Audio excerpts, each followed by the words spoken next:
Hey guys, Mick Prince and Wayne Hartle here.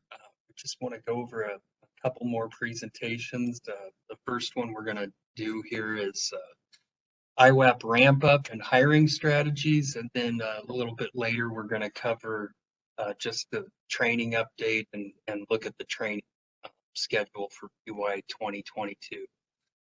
So first we're going to get going here and just talk a little bit about some ramp up and hiring strategies. Everybody has heard through the rumor mill that there's definitely a potential for some additional grant funds through a stimulus this year. We don't have any more information than the folks in the network have with respect to stimulus funding. So we just want to get people thinking about it. And so we just want to go through some best practices here as far as hiring strategies. So anyway, moving on. The top 4 employer problems with respect to hiring, I think these all fit our program perfectly. First one is there's a lack of experience or industry knowledge. Most people that come into weatherization have never even heard of weatherization. They may be from the trades or not from the trades, but definitely number 1 hits home with us. Dovetails right into number 2, insufficient technical skills. Everybody knows that weatherization is super technical, and we definitely are going to have to train somebody that is coming into the program. That then leads to a small applicant pool, and that can be said in almost every industry right now.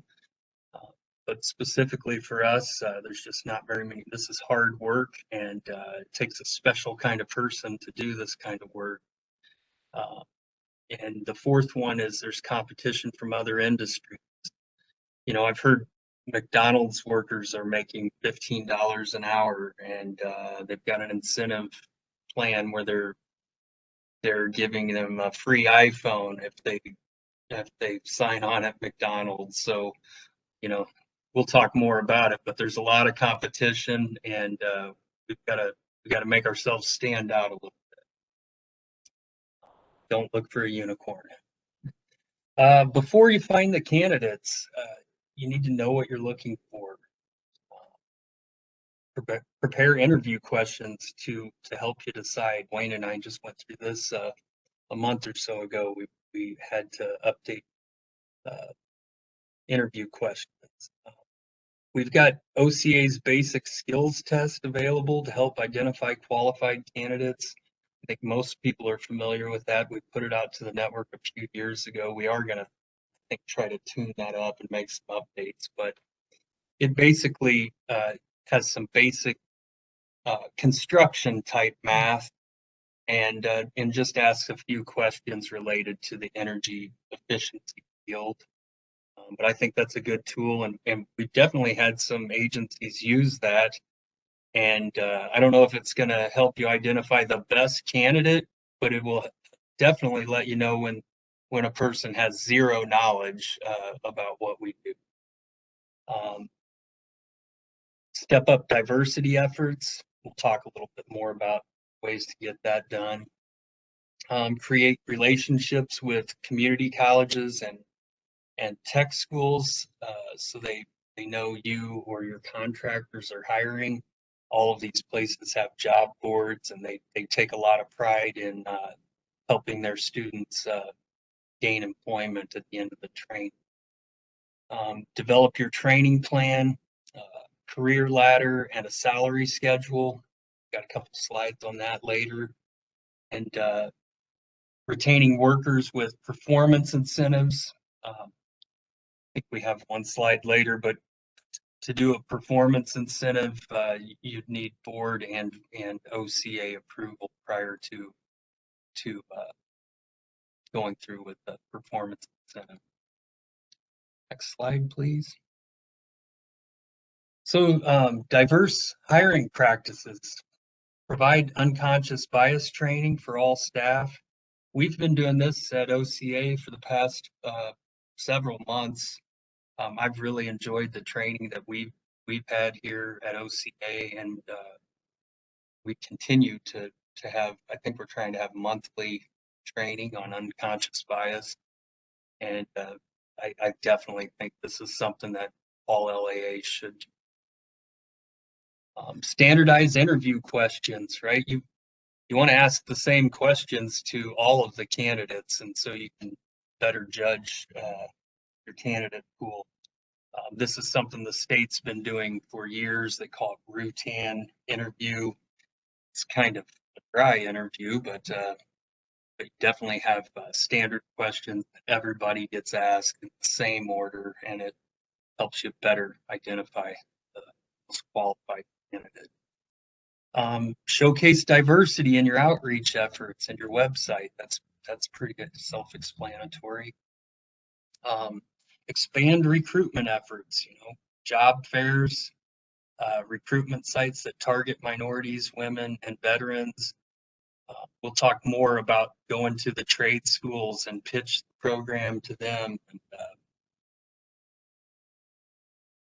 that's one of my biggest things right now is, expanding the recruitment efforts. Advertise job postings in multiple languages. You guys know what your communities are made up of as far as diversity, and need to post job postings maybe in multiple languages to reach all of the people. Tech school engagement. Work with the tech school or community college to present the IHWAP program to a class. I've gone out and done this here in Springfield at Midwest Technical Institute. We just pitched the program to about 40 students in the HVAC class. And I went out with MCS Community Services. I think they've hired, 4 or 5 guys from the tech school. And some important points to outline in your presentation. Talk about building science, home performance, and the house as a system. A lot of times, even now in this day and age, we think building science is becoming more forefront, but a lot of the tech schools, they're still siloed, and so they don't really understand how what they're doing in the home relates to other pieces of the home. So you need to talk about that. Something to bring up is that WAP is administered in all 102 counties in Illinois, and it's in each state and territory in the USA. So they joined our workforce. They could get a job basically anywhere in the US with those skills. I'm proud of the training center and the curriculum we have at U of I, so I think that's definitely something to discuss students. Something new this year is the IHWAP tuition reimbursement model. We're going to be able to use TNTA funds, HHS TNTA funds. Let me make that clear. To pay up to $5,000 of tuition reimbursement at the anniversary of the employee's date of hire. For their first year, they can get up to $5,000 in tuition reimbursement. We'll do that up to 3 years for a total of $15,000. So after 3 years of employment, I think they basically be free of debt for their tech school or community college. Discuss the perks of working for your organization. There's a lot of, especially entry-level trades jobs that don't have vacation, holidays, insurance, retirement. And so if you guys have that, you need to make sure you explain that. And then we've already talked about this little, post your jobs on their job boards. And this works. So do it. And we just heard recently that Sangamon County posted a position and they got it on the job boards here at MTI and at Lincoln Land Community College. Yeah, and it helps, especially there at Midwest Technical Institute. MCS kind of blazed that trail, and now you don't have to go explain the program all over again. You can just say, hey, we're doing the same thing here in Sangamon County that they're doing over in Morgan County. So anyway, develop those relationships. It'll pay off.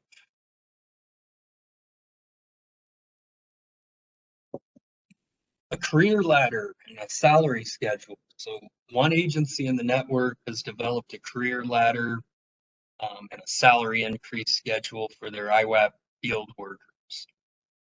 They've got a starting base pay of 40,000.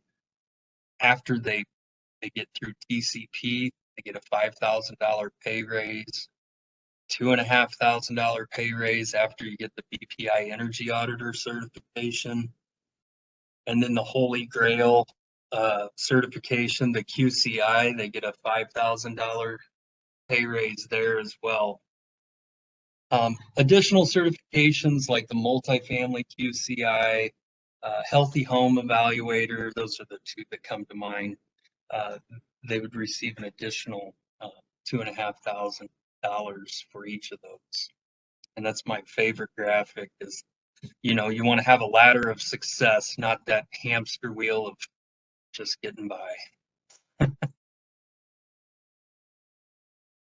How to attract new candidates? Think like a candidate. What do they want? So write a job posting, not just a job description. Posting advertises the unique growth and learning opportunity at your organization. The posting should state that it's an entry-level position, right? We want the candidate to know that there's potential in this job and it's not just a dead end. A job description just defines the exact responsibilities. It's pretty dry and it's probably not going to get a lot of attention to post that. Again, what do they want? Degenderize job postings.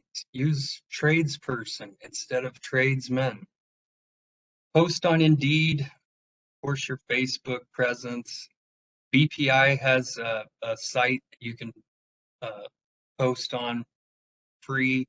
The utilities have also, I know Ameren has one that they said we can use, and I think Northern Utilities would also oblige.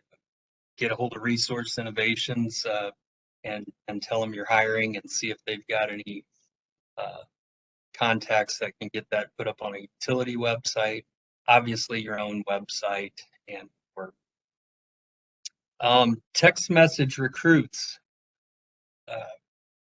Studies suggest a quicker candidate response to text messaging, and this totally makes sense. I get so many phone calls from numbers that I don't recognize, and they always go to voicemail. And then I sometimes get around to checking my voicemail, and so I definitely look at my phone if I've got a text message. My kids don't even have their voicemail set up. You know, they've had the phone for years. They don't even set it up, so they can't even get messages. So. Mine don't either, now that you mention it. Create an employee referral program. You know, I don't know how to pay for that. Ask Ben Moore how to pay for it. But if you're trying to ramp up and you're trying to get new hires, we've got to come up with some creative solutions.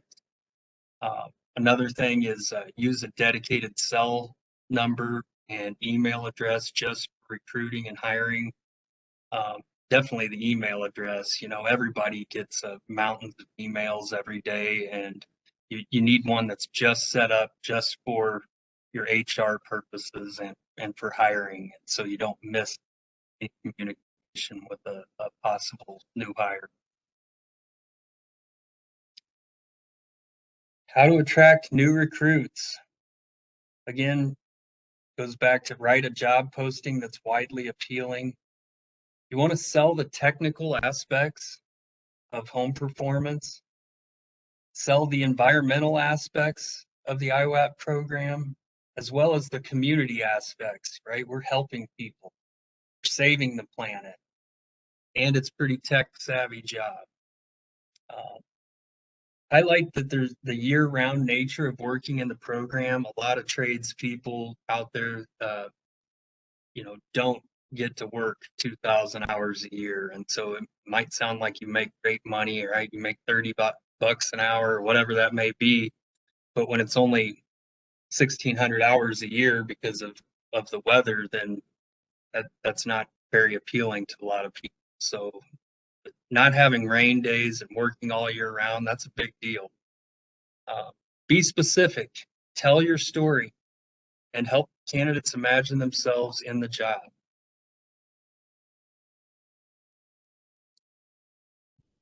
Again, how to attract new recruits while the candidates with the training you will provide. Focus on the on-the-job training.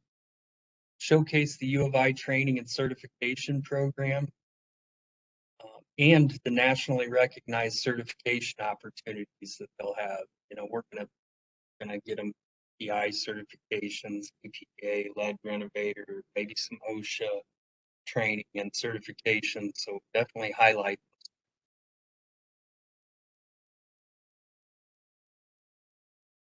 How to attract new recruits. Obviously, the pay scale needs to be competitive to similar fields. I went on both of these websites, and you can quickly type in what the job is, or zip code, and it'll tell you what the range and the median salaries are. And so you can definitely get a competitive starting salary for your new hires from doing this kind of research. Again, highlighting the benefits that you offer: training, compensation, health, vacation, sick time, flexible schedules, events, tools, and vehicles, right? We've got some pretty cool tools and nice vehicles, and a lot of tradespeople are used to having to drive their own vehicle, use their own tools, and so this is definitely a change from the trades for sure. Another best practice we think is, even in a small agency, you need to identify an individual in your organization and make it their responsibility to recruit. It needs to be somebody's job. It can't fall on multiple people at the agency, because there's just a lot of chance that things slip through the cracks there. Again, how to attract new recruits. Tuition reimbursement, we talked about that already. We've got an agency this year that's offering a high school internship opportunity. It's kind of a summer internship, and they're collaborating with CSBG to help pay for that. But it's definitely weatherization, building performance centric, and work with your CSBG program to create a work program or scholarship opportunity for trades or building performance. We've got a few agencies that have a good relationship with their CSBG program, IHWAP and CSBG, and they've been doing things like this for years. But I know there's an on-the-job training program at MCS where they bring on folks through CSBG, and the IHWAP program pays for a portion of their salary, and the CSBG program pays for a portion of their salary. They've had a lot of success with that over the years, and it's definitely something folks can look into.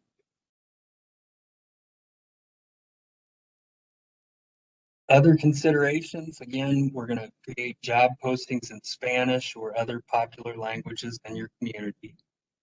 Encourage women to apply, right? We'll train you. You don't have to be a carpenter or an HVAC tech to come work for it. Have employee handbooks written in other languages. It's pretty self-explanatory. Lower the lifting requirements for job descriptions, maybe 40 pounds rather than 80 pounds. Have a probationary period for new hires. And they say to take your time hiring and be quick to fire. If you notice you've got the wrong person in the job, and you've got a probationary period set up for your new hires, then basically during that probationary period, they're at-will employees and let them go at any point in time. You discover that you've got the wrong person hired for the job.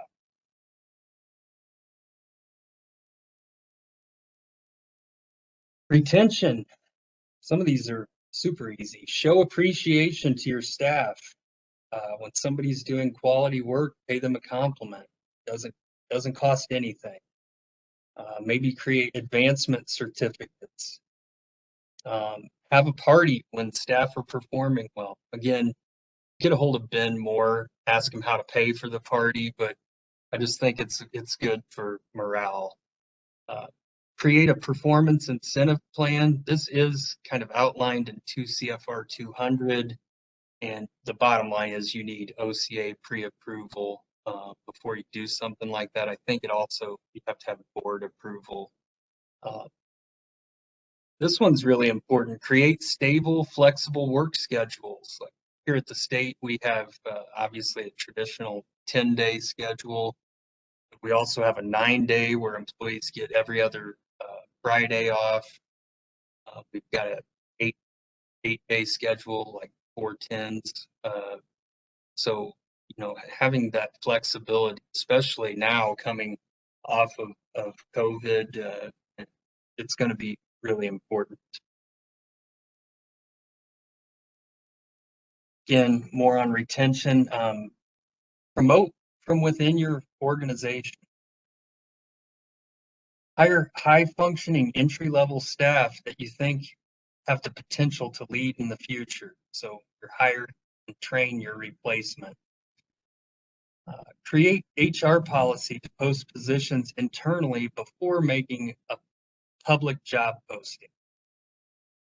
Create an atmosphere of positive turnover. You want to retain only the high-performing employee.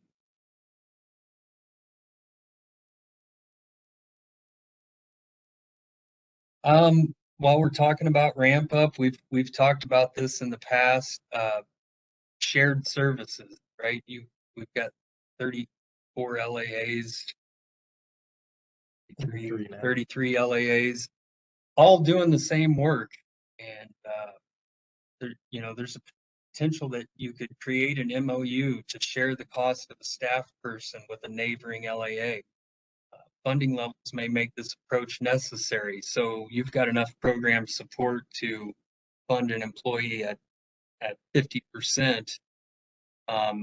Talk to your neighbor. Maybe they're in the same situation and you guys can share an employee that can work for both programs at half-time. You could do that with a coordinator, an energy auditor, or a final inspector. This approach may allow 2 agencies to thrive and create a funding stream that will allow agencies to pay competitive wages, which we already discussed, but it's super important right now. Again, talking about ramp up, contracted energy audits and final inspections. We don't have a tremendous number of firms offering these services, but there are several agencies that utilize contractors for some or all of their energy audit inspections. Be prepared. Have a methodology for procurement in hand, just in case you need to procure contractors for a ramp up or unforeseen circumstances. And just props to Carrie Kyle at East Central. She's got an excellent methodology for procuring final inspectors. Sorry, just got a message come in, email and call come up. Sorry, distracted me. OCA is now offering contractor stipends to attend training. This may be an opportunity to increase our contractor pool in even the energy audit and final inspection area. If you'd like to send somebody through TCP as a contractor and take advantage of the stipends, why don't you reach out to Wayne or myself? We can discuss that.